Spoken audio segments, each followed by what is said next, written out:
This is the Infinix Smart 8, a successor to the Infinix Smart 7 that was released last year. Now, this device definitely poses some significant upgrades that were from the Smart 7, a few of which include one, support for USB Type-C charging, which is capped at 10 watts, which is a bit slow, but we'll get into that in a bit. A punch hole display, which is something you rarely see on entry-level devices. They've added another exciting feature that might piss some people off or excite some people, and they're calling it the magic ring. At the rear side, you could also tell that there is a camera array here that looks quite familiar. But then again, this camera array is quite different from the Smart 7. If you're somebody who uses a Smart 7, spoiler alert, this is definitely a worthy upgrade. The Infinix Smart 8 comes in two storage variants, 128GB coupled with 4GB of RAM, which is what I have here, and 64GB of internal storage coupled with 3GB of RAM. The color I have here is the shiny gold. Now let me point this out that this device has only two cameras and not three. The third one that looks quite like a camera is a flash. This device is very steady.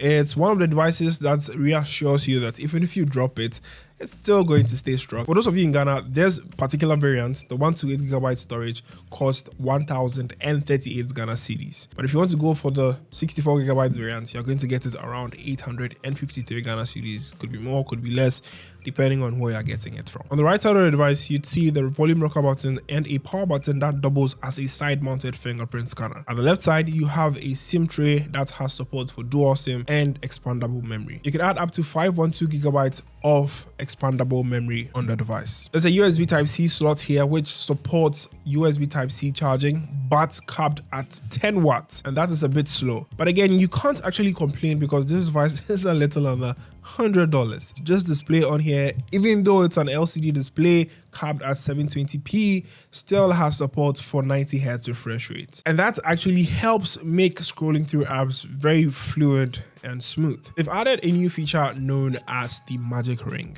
Now, this is a feature you could easily turn off if you're somebody who doesn't like. Just head onto the settings, search for magic ring, and you should see it to disable it. But if you're somebody who loves it, here are a few things you can do. If you ever receive a call and you're speaking to someone, it's going to pop up there. If you want to unlock your device via face unlock, it's going to show up. And last but not the least, it has support for the charging animation whenever you plug your device in to charge it. For a 6.6-inch device capped at 720p, consuming content is okay. I mean, it's not bad, except for the fact that the speakers on here aren't that great. And again, I get it. The price point, is going to make it more of a trade-off.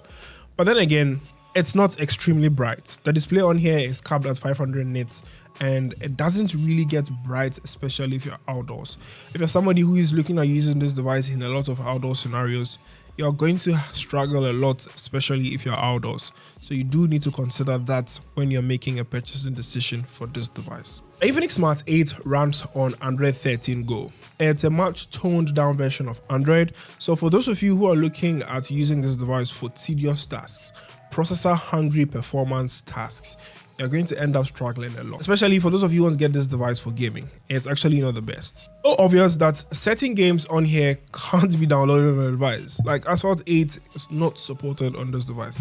You'll be able to play heavy titles like Call of Duty Mobile on here, but it won't be advisable as you will be playing in the lowest graphical settings and you might end up experiencing some lags and stutter here and there whilst you're gaming. Occasionally, the device might heat up as well, as the Unisoc T606 is not a power performing chipset. It's for tasks that are much more mild and less power hungry. For an entry-level device coming at that price point, you're obviously going to cut certain corners. One of the places I see them doing that is the cameras. Now, there are two camera systems on here, a 30MP one and a 0.3MP depth sensing lens. One thing I noticed is images taken from the rear side of the cameras look quite soft. I mean, it smoothens your skin up thanks to the AI cam, but it also looks very soft, especially if you take a very close look at the images that come out of it. It tries to work around the high dynamic range, but you could obviously tell that the images that were shot on here are coming from an entry-level device. They are decent. They would take some good pictures, especially for demonstrative purposes, but they will struggle a lot, especially in poor lighting settings or even at night. The selfie camera on here is an 8MP sensor and it has the same problem. Images are very soft, don't look too detailed, and sometimes they feel kind of washed out. The device shoots video in 1080p 30fps max for both cameras, rear and front facing, and this is how it looks like. Mostly usable in certain cases, but not too good. Again, especially if you are going to use it in low lighting settings. So please bear that in mind. You really can't do away with bloatware, especially looking at these entry devices. But if you're somebody who knows your way around the operating system, you could actually uninstall some of them. There's a 5,000 milliamp hour battery capacity on here, but the downside is you'd have to juice it up for a longer period of time, as it has support for 10-watt USB Type-C charging. So this is more of a device you'd have to charge overnight. But then again, once it's fully charged, it takes a longer period of time to drain. I was watching some YouTube videos on here for close to 2-3 hours, and I lost 25% on this device, which is very great. So yes, overall, I still think that if you're somebody on a tight budget and you're looking at moving from the Smart 7 or any of the older Smart series, this is definitely a good get. The only downsides here are you might not get the best output from a camera on a smartphone. Secondly, it has support for 10 watts charging, which is a bit slow. But that's something you can deal with, as it comes with a 5,000 milliamp hour battery capacity, and that should sustain you for an entire day on a single charge. So let me know down in the comment section, are you looking at getting one of these or not? I'm Delpy, and I'll see you in another one. We go talk more, Charlie.